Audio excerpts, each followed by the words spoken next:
안녕하세요. 오늘 인천섬 이야기 6번째입니다. 지난주에는 우리가 소청도, 대청도의 동백나무에 대해서 공부를 했었죠. 그러니까 주로 이제 북한개선이라고 하는 건데, 이제 오늘은 이제 소청도의 그 스트로마톨라이트라고 하고, 그 다음에 분바위에 대해서 이제 알아보도록 하겠습니다. 조금 좀 어려운 과목이고, 뭐 주로 이제 지질학적으로 이제 어려운 건데, 그렇다고 뭐 제가 그쪽 전공자는 아닙니다. 그러니까 이제 일반적인 자료를 가지고 말씀드리도록 하고, 나중에 혹시 이제 지리학 박사나 아니면 지리학 전공하신 분을 모시고 한번 제가 이렇게 대담하는 형식으로 하면 좋겠습니다. 자, 여러분은 우리나라에서 가장 오래된 화석이 어디 있다고 생각을 하시나요? 그러니까 그게 이제 오늘의 이제 가장 중요한 이제 화두가 되겠고, 두 번째로는 이제 이 화석이 생명 탄생의 이제 기원이라고 하는 이제 이런 것들이라고 보시면 되겠습니다. 그래서 오늘은 이제 소청도 스트로마톨라이트에 대한 것과 분바에 대한 얘기를 하도록 하겠습니다. 자, 조금 어려운 얘기인데 인터넷 보시면 스트로마톨라이트 이게 이제 있는데, 주로 이제 석회암으로 이렇게 구성되어 있고, 이제 이렇게 층으로 이렇게 쌓인 침전물이라고 보시면 되겠죠. 다시 말해서 이제 미생물이 이제 있으면서 그게 이제 햇빛과 광합성 작용을 하다가 어느 정도 이제 좀 이제 자라다가, 그러니까 이제 사람은 아직 태어나진 않았던 거죠. 그러니까 이제 지구상에 가장 먼저 이제 등장한 이런 미생물이 이제 햇빛을 받아서 이제 생활을 하다가 어느 정도 이제 서식을 하다가 죽은 뒤에 이제 거기에 이제 퇴적물이 계속 쌓여지는 이런 형태가 되겠죠. 그래서 하나의 층을 만들고, 그래서 이제 평범한 이런 모양이나 아니면 언덕, 또 이렇게 이제 이런 것들이 이제 나중에 발견된 거라고 보시면 되겠죠. 그래서 이걸 이제 스트로마톨라이트라고 하고, 이게 이제 가장 중요한 이유는 이제 지구상의 생명체가 남긴 화석 중에서 가장 오래된 기록을 가지고 있고, 이게 지구의 생명 탄생의 어떤 기원을 이해하는데 중요한 이런 가치를 가지고 있다고 합니다. 그러니까 이게 이제 스트로마톨라이트라고 하고, 우리나라나 뭐 북한도 많고 전 세계적으로 뭐 호주나 뭐 이런 데 이제 분포되어 있고 많은 연구들을 좀 하고 있는 거라고 보시면 되겠습니다. 그런데 이 소청도가 우리나라에서 가장 오래된 이런 화석, 약 6억에서 10억 년 전으로 평가되는 이런 이제 스트로마톨라이트라고 하는 것들이 발견되어 있는 거고, 그 다음에 이게 스트로마톨라이트하고 분바위라고 해서 일종의 이제 대리석인데, 이제 회색이 나는 이제 이런 바위가 되겠죠. 이것이 이제 2009년도에 이제 굉장한 중요성을 가지고 이제 천년기념물 508호로 지정된 사례라고 보시면 되겠습니다. 이제 물론 가서 보시면 스트로마톨라이트가 뭐냐 이렇게 물어보시는 분들이 가장 많아요. 그러니까 왼쪽에 보시는 것처럼 이렇게 남색 조류의 미생물이 어느 정도 햇빛을 받아서 이제 광합성 작용에서 활동을 하다가, 이게 이제 어느 정도 이제 서식을 하다가 이제 지구상에 처음으로 생명체가 등장한 거죠. 그러다가 이제 이게 죽고 이제 층이 만들어지고 뭐 이제 이런 형태를 이제 스트로마톨라이트라고 얘기를 하는 겁니다. 그러니까. 그리고 오른쪽에는 이제 같은 건데 소청도에 제가 찍은 겁니다. 오른쪽에는 이게 이제 분바위처럼 대리석 모양 흰색 걸로 이렇게 나와져 있는 것들로 보시면 되겠습니다. 그래서 가셔가지고 이렇게 이제 녹색으로 나온 이런 것들을 좀 보시면 이해가 좀 되시고, 물론 방문하셔가지고 거기 지질 해설자가 좀 계세요. 소청도에 3분, 대청도에 한 3분 정도 계시는데 이분들에게 자세하게 안내를 받으시면 되겠습니다. 그래서 요거에 대해서 좀 공부해 보도록 하겠습니다. 소청도에 가시면 남쪽에 예동마을에서 조금만 가시면 제일 왼쪽에처럼 이렇게 해변가에 하얀 분칠을 한 정도로 이렇게 나타나는 건데, 이제 이런 것들은 이제 우리가 분바위라고 얘기를 하는 겁니다. 이게 분자가 화장 분자가 되겠죠, 그죠? 바위에 이렇게 어떤 화장을 한 형태다, 뭐 이제 이러면서 분바위라고 하는 이제 이런 한자어를 쓰고 있는 것들입니다. 그래서 가서 보시면 금방 티가 나요. 그러니까 여기 보신 것처럼 이렇게 점 주변에 하얗게 이렇게 등장하고 있고, 여기 특이한 게 동물 모양도 있고, 뭐 공룡 모양도 있고, 이렇게 되어 있고, 여기가 있고, 그 다음에 요 앞에 있고, 저 멀리는 이제 북한의 기린도라고 하는데, 요 중간 정도가 이제 NLL 선에 있는 겁니다. 이렇게. 그래서 옛날에는 이 분바위를 보고 등대가 없는 상태에서, 어느 정도 저게 반사되고, 그러니까 이제 등대 역할들을 했다고 하는 이런 이제 말씀들을 소청도나 대청도에 이제 어르신들이 많이 말씀을 하시는 겁니다. 그러니까 멀리서도 이제 이게 하얗게 보여지니까 일종의 이제 등대 역할들을 하고 이제 있다고 이제 이런 형태를 말씀드리는 겁니다. 이렇게 이런 겁니다. 그래서 이제 그 분바이라고 하는 거, 분바이는 이제 그 뭐 그냥 석회암이라고 보시면 되겠습니다. 일종의 그냥 우리가 뭐 대리석이라고도 부르는데 이렇게 부르고 있는 겁니다. 자, 그러면 여러분 대리석이라고 많이 들어보셨죠? 자, 그래서 대리석, 석은 돌석자잖아요, 그죠? 그럼 대리는 무슨 뜻일까요, 그게? 그거를 좀 알고 넘어가면 좋을 것 같은데. 혹시 이 내용, 이 대리석의 대리는 어떤 거를 말씀하시는지 좀 이해가 되시나요? 아니면 좀 아시는 분 계시나요? 자, 대리석이라면 제일 유명한 데가 북한, 그 다음에 이태리, 뭐 이런 데가 대부분, 그 다음에 이제 지금 터키 이런 데가 되게 유명한 거죠. 건축 자재나 양식 뭐 이런 데 쓰는 것들이죠. 자, 대리석의 대리는 원래 중국 운남성에 있는 대리라고 하는 마을의 이름이에요. 거기에 특이한 돌이 많이 나와서 그 이름을 이른바 대리석이라고 불렀던 거고, 그걸 우리가 통칭해서 그냥 대리석이라고 보통 이제 부르는 겁니다. 이렇게. 지금 이제 그 이태리나 이런데 그 웬만한 그 건축물들은 대부분 대리석으로 이제 깎아서 만들어진 것들이죠. 이렇게 이런 것들입니다. 그래서 여기 소청도에도 그 일제 강점기에 이제 이 그 분바이 거기에 그 이 대리석이 워낙 많아서 이거 건축 재료용으로 이제 사용하기 위해서 일본 사람들이 이거를 이제 굉장히 이제 많이 채석해 간 것들이죠. 그러니까 그래서 얼마나 채석을 많이 했냐면 그 예동마을이 옛날에 이 소청도의 가장 그 포구회 중에 하나였는데, 거기서 동쪽으로 조금만 가면 되는데 그 대리석을 채취를 해서 그거를 배에다 싣고 그 다음에 이제 일본으로 이제 운송해 갔겠죠, 그죠? 그래서 그 부둣가 옆에 예동마을 바로 부둣가 옆에 지나다 보면 이게 일본 사람들이 만드는 시멘트로 만드는 대리석을 쌓으려고 했던 그 이제 배터 옆에 있는 것들이죠. 여기다 얹어놨다가 이제 그걸 이제 이동해 갖고 그 앞에까지는 이렇게 레일을 깔아서 이 석회암 분바위를 이제 잘라서 그거를 이제 이동해 왔다고 하는 겁니다. 그리고 여기가 이제 포구 옆에다가 세워놨다가 배를 타고 이제 갔다고 하는 것들이죠. 그러니까 이게. 그래서 이제 현재도 남아 있습니다. 그래서 부둣가에 가서, 예동마을 부둣가에 가서 보면 이 석회암을 배에다 싣기 위해서 콘크리트 공사를 했는데 얼마나 단단한지 그 주변에 다 파괴가 되고 망가졌고 없어졌는데 이건 지금도 이렇게 남아 있는 겁니다. 이렇게 일제시대 1920년 30년대 좀 넘어서 만들었다고 하는 이런 증거가 있는데, 가서 보시면 여기 바로 옆에 여기 예동마을인데 이렇게 보시면 있습니다. 그래서 가서 보면 중간에 물이 빠졌을 때 이렇게 이제 사각 모양이 있는 겁니다. 이렇게 요거만 남아 있는 것 중에 하나입니다. 그리고 동네 어르신들한테 여쭤보면 이거에 대한 전설이나 사례 이런 것은 이제 부모님한테 이게 전해 들은 이야기들이 상당히 많이 있습니다. 이렇게. 그러면 이제 이게 진짜인지 사실인지 한번 사적 자료를 한번 찾아봤어요.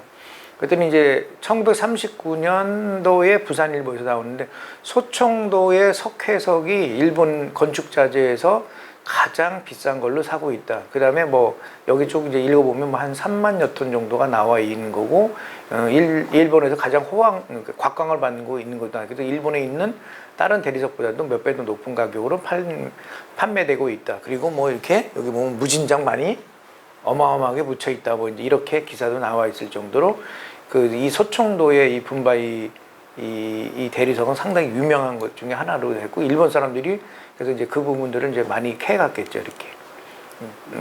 자, 그러면 이제 여기서 우리가 이제 궁금한 게 좀 하나 있죠.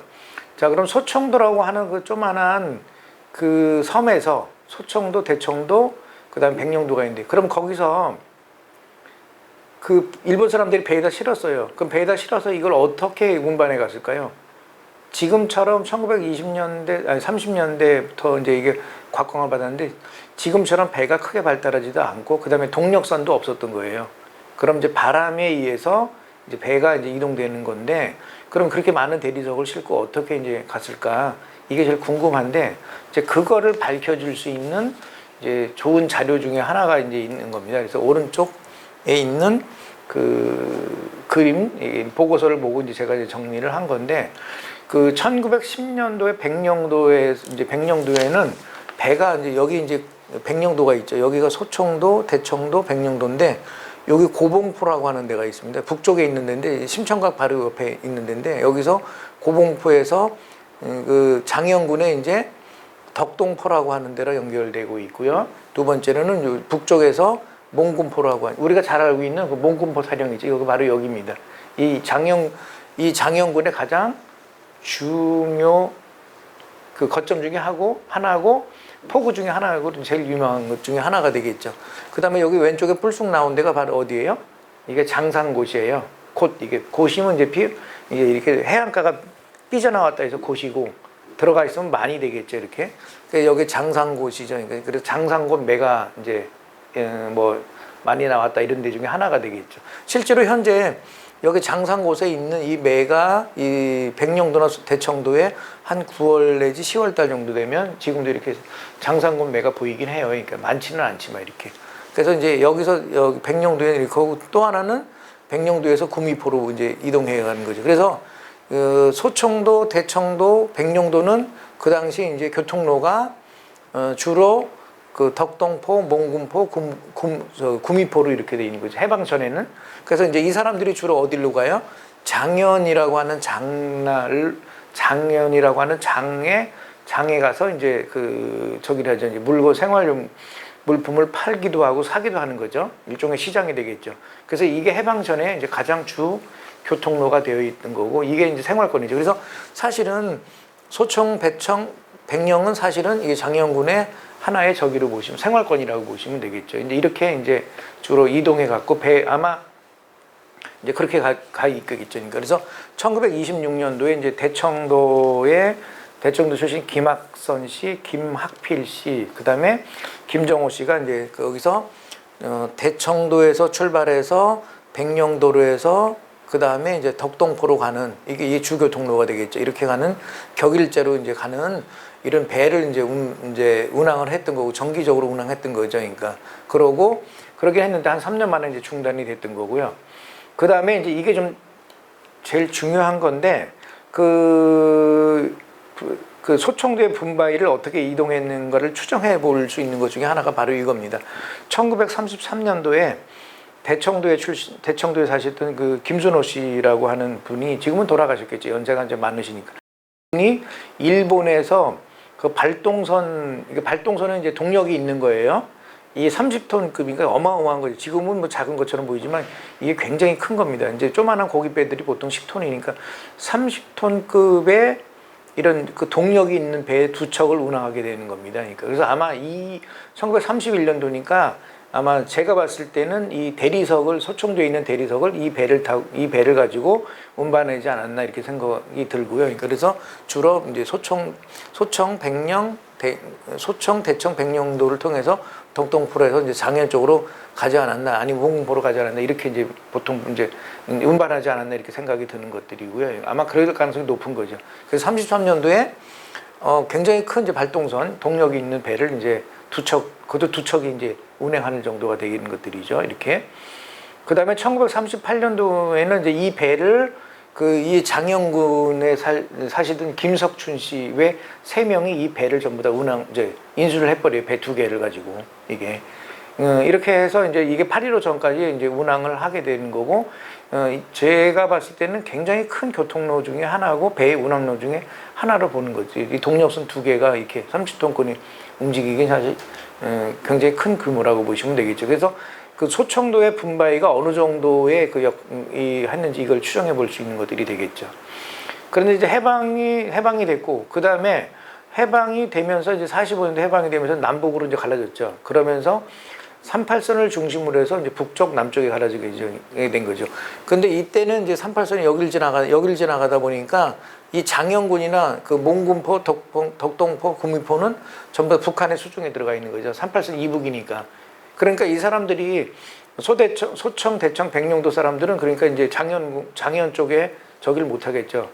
그 교류를 못 하겠죠. 그죠? 그래서 이제 할 수 없이 해방 45년도부터 50년도 6.25 전쟁 전까지는 바로 어디로 갔냐면 여기 옹진군의 읍저라고 하는 걸 통해서 옹진 5일장을 이제 한 거죠. 그러니까. 그래서 붉은색은 해방 전, 요거는 해방 후가 되겠죠. 이제 이렇게 5일장을 움직이고 이제 저기가 이제 교류가 바뀌어졌겠죠. 이렇게 이제 나타난 거고요. 그러니까 그 다음에 이제 이마저도 이제 54년도 전쟁이 끝나고 여기는 전부 다 어떻게 됩니까? 이 부분은 38선은 여기 있음에도 불구하고 이 부분은 전부 다 북한 수중으로 넘어가게 되는 것들이죠. 그러니까 우리는 이제 그 아래에 NLL이 있고 이렇게 되니까 이제 여기는 전부 다 교류가 다 끊기고 이게 전부 다 이제 이 소청, 대청, 백령도는 이제 인천 생활권으로 이제 넘어오게 되고 그 다음에 여기 이제 참고석으로 보시면 대연평도 같은 경우는 해주랑 연결되고 부포랑 연결되고 있었던 건데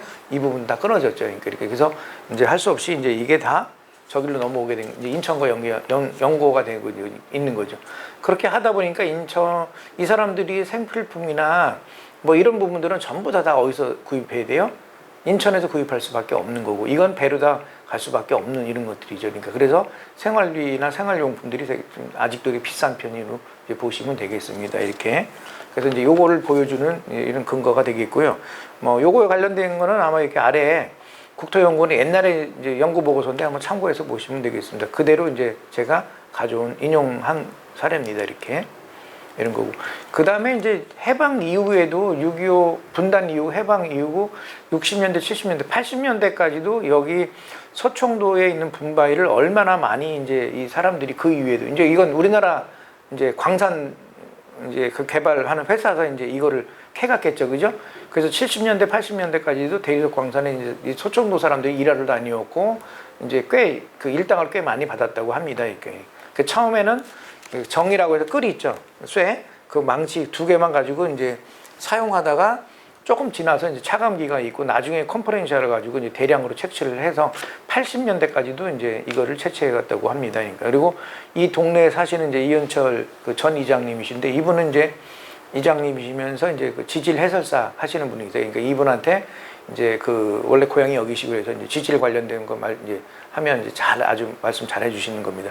어릴 때 이 작업장에서 일하는 사람들에게 그 인부들에게 이제 밥이 없으니까 여기 마을 사람들이 밥을 해서 이제 엄마들이 밥을 해주면 이제 어린 아이들이 이렇게 그 도시락을 배달해 주는 기억들이 꽤 있다고 이런 기억들이 있다고 하십니다. 이렇게. 그리고 실제로 가서 분바에 가서 보면 이렇게 정이나 끌이나 컴프레셔를 가지고 대규모로 이렇게 떠와서 이런 흔적들이 지금도 되게 많이 남아 있습니다. 이렇게. 뒤늦게 2008년도에 천년기념물로 지정하기 나름이지 그 이전부터 계속 천년기념물 지정 필요성을 계속 느꼈고 전문가들이 많이 말씀해 주셨는데 이제 뒤늦게 된 거죠. 그나마 이제 지금은 이제 못하게 돼 있는데 80년대까지 이렇게 다 해갔다고 하는 것들이죠. 그래서 곳곳에서 보시면 섬에 뭐 지난번에 소형프도 잠깐 보셨죠, 그죠? 그 다음에 보름도도 보셨죠. 이런데 여기도 소총도도 마찬가지고 주로 희귀 금속이나 광산 이런 부분들이 있었는데 이 부분들을 일제시대부터 계속 해가기 시작해서 80년대까지도 계속 이제 이렇게 진행되고 있는 이런 형태까지 되고 있는 겁니다. 이렇게. 그래서 아직도 이렇게 많이 흔적들이 남아 있는 겁니다. 이렇게 가서 보시면 충분히 이제 보실 수 있습니다. 이렇게. 자, 그 다음에 그 분바위라고 이제 아까 분바위라고 이제 일명 분바위라고 불러요. 그러니까 그런데 이게 이제 백색 결정질의 이제 석회암 대리섬이라고 이제 얘기를 하는 겁니다. 이렇게. 그래서 바깥에 이렇게 소총도에 이제 노출되어 있어서 이게 상당히 중요하다. 그 경관도 수려하다. 보존 가치가 있다. 그리고 거기에 해안가에 남조생물이라고 하는 이런 미생물에 의해서 이제 만들어지는 인류 생명의 기원을 가지고 있다. 그리고 한반도가 아니라 남한에서 가장 오래된 화석이다. 이제 이렇게 나와 있는 거죠. 그러니까. 그런데 여기 이제 이 최근에 이 자료를 보면 이 소총도의 지질도는 좀 달라요. 지금 우리가 소총도, 대청도, 백령도인데 이게 같이 있어서 이렇게 같은 지질대 계통으로 이제 우리가 추정하는데 그렇진 않아요. 이건 이제 북한 자료를 김정률하고 김태숙 교수님이 이제 그 연구 발표한 자료를 제가 그대로 인용하는 건데 실제로 이 소총도는 지질은 여기 기린도하고 창린도 요거랑 같은 지질대라고 이제 이렇게 같은 지질대 지질 계통이라고 이제 얘기를 하는 겁니다. 그리고 대청도하고 백령도는 요거랑 같은 지질대라고 보시면 되겠습니다. 그래서 이렇게 지질 계통이 좀 다르죠. 그러니까 이렇게. 그리고 북한에서 왜 그런 얘기들을 많이 하잖아요. 그 지하자원이 풍부하다. 대리석이 되게 뭐 많다 이렇게 이제 얘기를 하잖아요. 실제로 보면 해방 전에 요 기린도의 섬이에요. 기린도인데 기린도에서 석회석이 많이 생산돼서 있었다 이런 증거들도 나오고 지금도 있는데 이게 이제 구글로 이렇게 보면 그 염전도 있고 그다음에 이제 개통도 꽤 이제 이렇게 있는데 이게 이제 소청도와 같은 지질대 개통에 있는 겁니다. 그래서 실제로 이쪽이 가장 많이 이렇게 대리석이 남아 있는 이제 이런 지질대로 보시면 되겠습니다. 그래서 그거를 보여주는 이제 큰 자료 중에 하나입니다. 이거. 그래서 이제 여기 김정률이나 김태숙 이 교수님이 이 북한의 자료의 그 지질도 개통을 최근에 북한이 이게 95년도에 발표한 자료를 이제 다시 이제 정리를 해서 1999년도에 이제 논문을 이제 실은 걸로 이제 보시면 되겠습니다. 이렇게. 자, 그다음에 이제 여기까지가 이제 그 소청도의 그 이제 스트로마톨라이트하고 이제 분바에 대한 얘기를 했습니다. 근데 소청도에서 또 이제 두 번째로 자랑할 수 있는 것 중에 하나가 소청도의 등대입니다. 그러니까 이건 제가 사진을 찍은 거고 이거 말고 사진은 주운 게 되게 많아요. 그래서 이제 인터넷이나 뭐 주변에서 보시면 되겠습니다. 그래서 오늘은 조금 그 소청도 등대를 이야기할 겸 해서 그 우리나라 이 등대, 등표 이제 이런 거에 대해서 조금 말씀 좀 드리도록 하겠습니다. 자, 우리나라의 그 등대, 그러니까 그 등대가 처음으로 들어온 데는 팔미도가 들어왔다고, 이제 팔미도가 1호라고 보시면 되겠죠. 물론 이제 이게 한겨레 신문이나 이게 몇 가지 이제 몇 분 교수님이 그거 팔미도 등대는 1호가 아닐 가능성이 높다. 이제 이렇게 증거를 제시하는 것도 좀 있는데 약간 논란이 되긴 해요. 어쨌든 간에 우리나라 등대 역사, 일본의 등대 역사를 보면 팔미도 등대가 1903년, 그 다음에 북장사저 등표, 이건 나중에 다시 말씀드릴게요. 1903년 백암 등표, 1903년 부도 등대가 1904년, 소청도가 1908년, 목독도가 이제 배가도 바로 앞에 있는데 1909년에서 우리나라 등대의 그 처음으로 만들어진 데가 전부 다 1호부터 6호까지가 다 인천에 있는 겁니다. 다시 말씀드리면 뭐예요? 인천은 우리나라 항로 표지의 시작점이 되는 겁니다. 이게 이제 그만큼 중요한 그 중요성을 가지고 있는 것들이죠. 그러니까 배가 가기 위해서 이제 어떤 항로를 만들잖아요. 도로처럼 이런 것 바다에 이제 고속도로를 만드는 것처럼 이런 거 백길을 만드는데 이런 항로 표지의 시작이라고 보시면 되겠습니다. 그래서 두 가지가 있는데 등대가 있고 등표가 있는 겁니다. 이렇게. 그래서 등대 같은 경우는 배의 위치를 확인할 수 있는데 섬이나 뭐 방파제나 이렇게 탑 모양으로 크게 만든 거예요. 그러니까 사람이 있으면 유인 등대, 없으면 무인 등대 이렇게 되겠죠. 그러니까. 근데 이제 등표는 그것보다 약간 좀 작아요. 배가 알려줄 수 있도록 하는 건데 암초나 여울 이게 그 바위 조만한 데다가 이렇게 그 떠 있는 것도 이제 작은 등대라고 얘기를 하는 겁니다. 그래서 등대, 등표라고 이제 구분을 할 수 있는 것들이 되겠습니다. 그래서 이제 이 등대 이러면 되게 우리가 낭만적으로 들리잖아요. 왜? 등대지기 유명한 뭐 이런 게 있죠. 그런데 여기 종사하시는 분들은 굉장히 그 등대지기라고 하면 싫어해요. 무슨 지기 이런 뭐예요? 그 직급을 되게 낮춰보는 이런 것들이 좀 있습니다. 그래서 등대지기 이렇게 부르시면 안 되고 정확한 것은 뭐라고 그래요? 항로 표지원. 항로를 표지해주는 에 종사하시는 분 이렇게 이제 말씀해 주시면 되겠습니다. 이렇게 이제 이렇게 보시면 되겠고. 그러니까 이제 다시 말씀드리면 인천은 우리나라 항로 표지의 시작점이고 시발점이었던 거예요. 그런데도 불구하고 2019년 작년에 우리나라에서 이제 그 대표 등대를 선정을 했는데 부산에 있는 가덕도 등대가 이제 선정된 거예요. 이제 인천을 다 제치고. 그 다음에 장기고사에 가면 포항 옆에 장기고사에 가면 등대박물관이 있습니다. 자, 인천은 우리나라 항로 표지의 시작이고 시발점임에도 불구하고 아무것도 지금 같은 팔미도 등대 말고는 없습니다. 이게. 그래서 제가 봤을 때는 그 시민단체나 그 다음에 문화유산대나 아니면 지금 섬유산 답사인가 뭐 거기서 지금 이 등대 뭐 이런 거 지금 뭐 이렇게 그 저기를 방문도 하고 이렇게 하시는데 인천에도 이게 등대 박물관이 좀 만들어져야 할 필요가 있지 않나 생각이 들어요. 그러니까 이게 왜냐하면 우리나라 시발점이 되고 중요성이 가장 중요한 것 중에 하나죠. 그러니까 이런 자료는 남았는데 이거를 보존할 수 있는 데는 없는 거예요. 그러니까 그리고 이제 팔미도 등대는 사실은 1호긴 한데 우리가 배 타고 한 30분 나가야 되기 때문에 조금 접근성이 좀 떨어지고 있거든요. 그래서 지금 등대 시민단체랑 또 이렇게 옹진군이나 인천시랑 같이 이런 등대 박물관을 좀 만들 필요가 있지 않나 이런 거를 좀 운동도 하고 실제로 이제 해야 되지 않겠냐 이런 거고, 부산에 이런 가덕도 등대가 헐건도 멋있긴 하지만 이게 대표 등대로 하기에는 사적 자료를 가지고 있는 게 우리가 더 많다고 보시면 되겠죠. 우리가 자꾸 이제 이런 부분들을 좀 간과하고 있는 겁니다. 이렇게. 그래서 제가 봤을 때는 좀 접근성이 좋은 이런 그 영흥도 같은데, 영흥도가 지금 이런 것들이 지금 북장 사저 등표하고 그다음에 부도 등대가 있는데 이거 실제로 남아 있거든요. 이렇게 있어서 제가 봤을 때는 영흥도는 지금 육지화돼 있고, 그다음에 이게 이제 옹진군이잖아, 그죠? 그래서 영흥도에다가 등대박물관 같은 걸 하나 만들면 어떨까 생각이 좀 들고요. 아니면 뭐 올미도나 시립박물관 근처에 이렇게 등대박물관 관련된 것을 쭉 이렇게 해서 이런 것들을 관련 자료를 모으고 이런 거를 좀 할 필요가 있잖아요 생각이 듭니다. 너무 이 부분에 대해서 우리가 등한시하는 사이에 벌써 이제 다른 타시도는 어떻게 됩니까? 대표 등대로 선정하고 등대 박물관도 만들고 있는 이런 실정이잖아요. 그러니까 이게 이렇게 좀 아쉬움이 좀 많이 있습니다. 이렇게. 자, 두 번째로는 이제 뭐 등대 말고 여기 이제 소청도의 특산물에 대해서 좀 말씀 좀 드릴게요.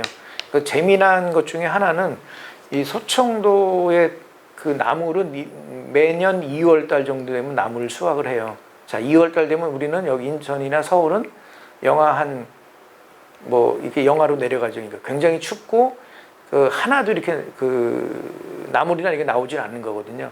2월 달 정도면 그 전라도나 해안가, 경상도 가장 남쪽에서만 그 나물이 자라고 있는 정도가 돼요. 근데 여기는 특이하게도 소청도는 2월 달 정도 되면 나물을 수확을 해요. 2월 달, 3월 달 되면 나물 수확하고 3월 말 되면 다 끝나요.